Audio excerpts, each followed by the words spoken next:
Congratulations, you became a dad just before the Hatton fight. How is fatherhood for you? Yeah, it's very good. My daughter's 4.5 months old now. She's coming on leaps and bounds. It's a joy to see her. So yeah. Do you feel now, as a parent, obviously, do you have more sort of motivation and desire to succeed in your career? Yeah. Does it like slightly change your goals a little bit? It's not. I'm not just fighting for myself anymore. I'm fighting. You know, I've got a little girl. I've got a family. So I'm fighting for my family. You know, and you know, I put more in it. It gets me up in the morning. You know, when I'm tired and sometimes you can overlay, but it makes me get up. It makes me get up and train the extra harder. How are the sleepless nights? Yeah, I'm in my own room, so there's no sleepless nights now. When I'm into a big fight, you know, I've got my own room and I'm out of the way. I interviewed your mum, Julie, about you being in boxing, and she said, you know, she can't watch you. She struggles with you being in boxing. She obviously supports you as your mum. Now that you're your own parent yourself, if your child wanted to get into boxing, how would you feel? I couldn't allow it. The little girl, I just couldn't allow it. Obviously, she's very young now, but obviously when she gets older and she's walking, she's talking, and you know the bond grows and grows. I can relate like with my mum. Obviously, she can't come and watch me fight. She gets in a real bad state. So she says her lips go blue. She shakes. She's all over the place. I think her lips went blue once, and she said never again. She tied it out 3 and 4 times. You know, she can't sit still when I'm fighting. She's thinking of things to do, but she'll get a phone call saying, you know, that we've won, and then she can relax again, and we meet up and we have a night out. So I know it's hard for my mum, but you know, this is the game I'm in. Right, your next fight is against Carson Jones on July the 7th. Now, he's knocked out his last 8 opponents and he's ranked higher than you. Would you say this is your most dangerous, difficult fight to date? Yeah, I'd say it's my most dangerous. He's 25. You know, he's hungry. He wants to be. He wants the world title like I do. You know, and they're the most dangerous ones. What you know, they're going to come to fight. He's knocked his last 8 out. We know he's dangerous, but you know I've been training very hard, and whatever he's got, I've got the tools to sort him out. He's come out and said that he's going to use you as a stepping stone to Mayweather. How do you feel being regarded as a stepping stone? I think he's deluded. He ain't been in with me when he starts feeling my jabbing. You know, he's whatever he think he's going to go through the window, and he's just gonna fall like the rest of them. You know, he's been beat. You know, so the blueprint how to beat him. I'm undefeated. You know, I'm in my hometown. I'm very confident. I'm training very hard. Do you think being in your own town will make a difference? Because he's done well fighting away from home. Yeah, he's done very well fighting away. The pressure's not on him. It might suit him, but I've got a lot of pride. You know, the still shit at Sheffield, and you know, I'm gonna work my backside off in there and to make sure I get the win, whatever it takes. Whatever needs to be done is going to get done for me to get the W. The bookies have got you as favourite. Does that put more pressure on you? Does it not faze you at all?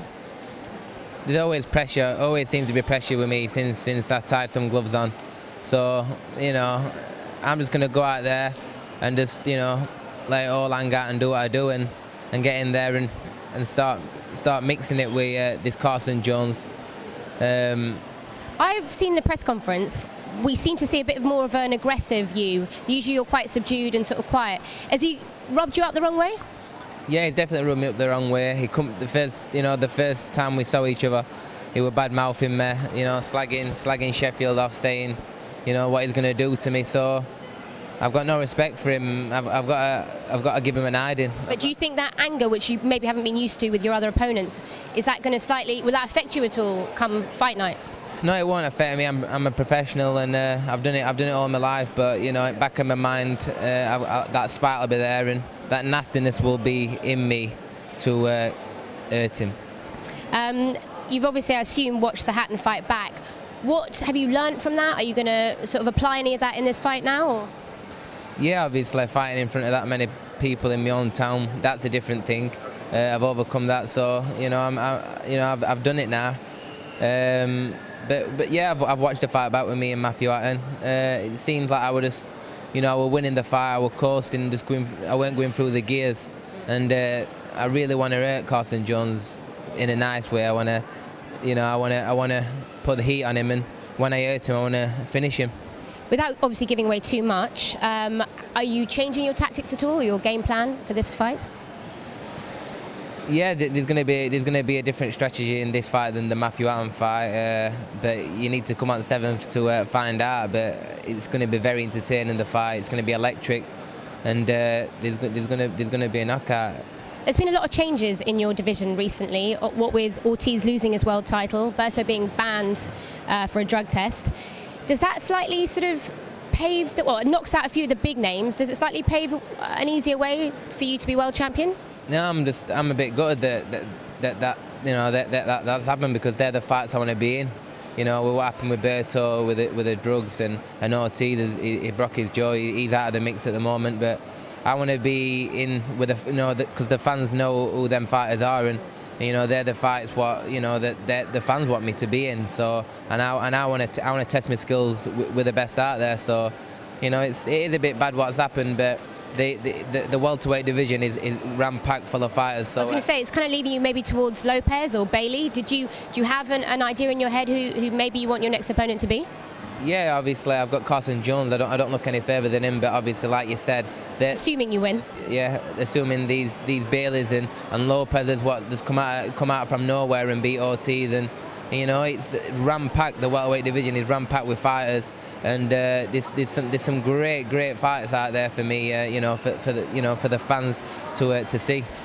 Obviously, everyone, all the British fans are putting you and Amir Khan together, or wanting that fight to happen. Assuming he beats Garcia in his next fight on the 14th of July, is that a fight you really want? Yeah, that's a fight I really want down the line, but I need to do my thing first and get rid of Carson Jones and win myself a world title fight, and be talked about, and I think that it'll push towards me and Amir Khan 2 fight. So you will be wishing him luck from a career perspective then? Yeah, I'll definitely be wishing him luck. He's a British fighter. I wish him all the best, I really do, but this is a business, and when me and him do fight, obviously I will destroy Khan. You're confident of that? Yeah, I'm very confident. Going back to your training, you've obviously with Brendan Ingle, and you've been incredibly successful with that. How's it been going? And also, have you changed any of your diet plan or your fitness regime, anything, or is it pretty much the same? It's pretty much around the same. We've done some speed work in this fight. So we've altered it slightly, but everything stayed the same. We still slog it out. We still train very hard. What are you wary of with Carson Jones that you've been working on?